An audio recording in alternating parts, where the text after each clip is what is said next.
Assalamualaikum warahmatullahi wabarakatuh. Ya, teman-teman, kita kembali lagi dengan mata kuliah Marketing Public Relation. Kali ini kita akan bahas mengenai pertemuan keempat ya, teman-teman ya. Nah, di pertemuan keempat ini kita akan membahas mengenai pendekatan marketing PR dan juga pendekatan dari Harris Grid.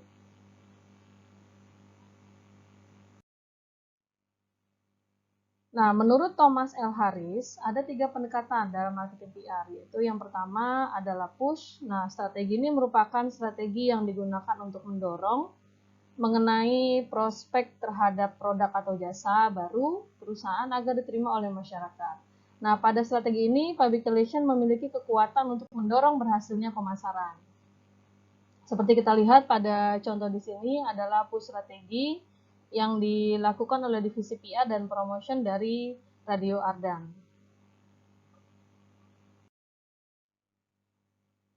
Lalu 3 pendekatan yang kedua adalah yaitu pull ya. Strategi ini public relation memiliki dan harus mengembangkan kekuatan untuk menarik perhatian publik.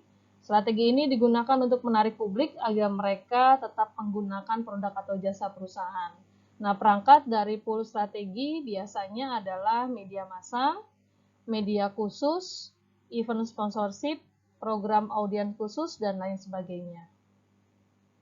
Nah, di sini juga ada contoh dari pool strategi yang dilakukan oleh divisi PR dan promotion dari Radio Ardan. Ya, teman-teman bisa lihat di sini untuk uraiannya.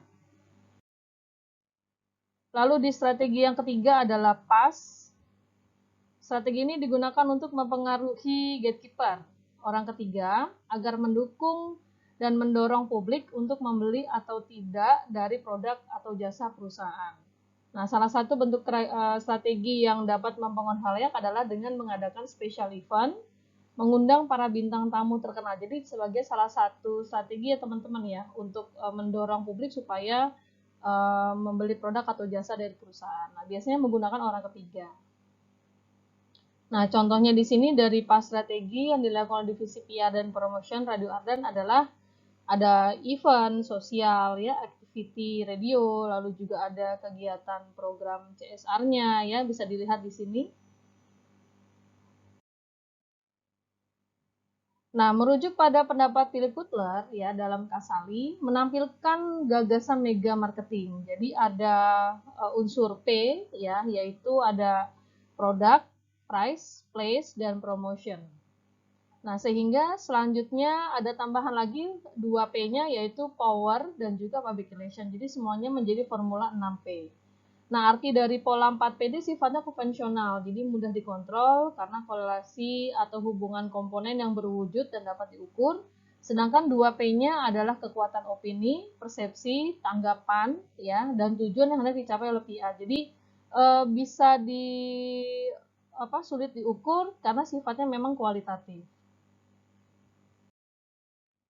Nah, ini contohnya teman-teman ya, pada saat awal dulu ada aplikasi Gojek ya, ini menggantikan posisi antara ojek yang konvensional dengan yang lebih modern menggunakan aplikasi media ya.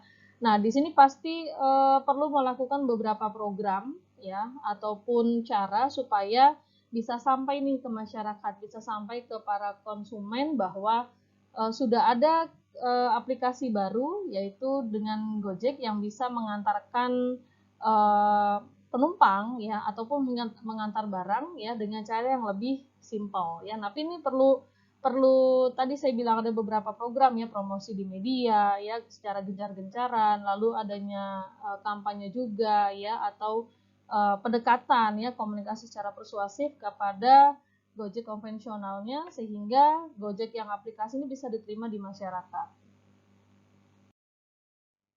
Dan ini sebagai salah satu bentuknya juga ya, melakukan kegiatan CSR tadi, meminimalisir pemakaian plastik pada layanan pesan antar makanan. Ini salah satu cara yang dilakukan untuk Gojek dalam strategi marketingnya tadi ya.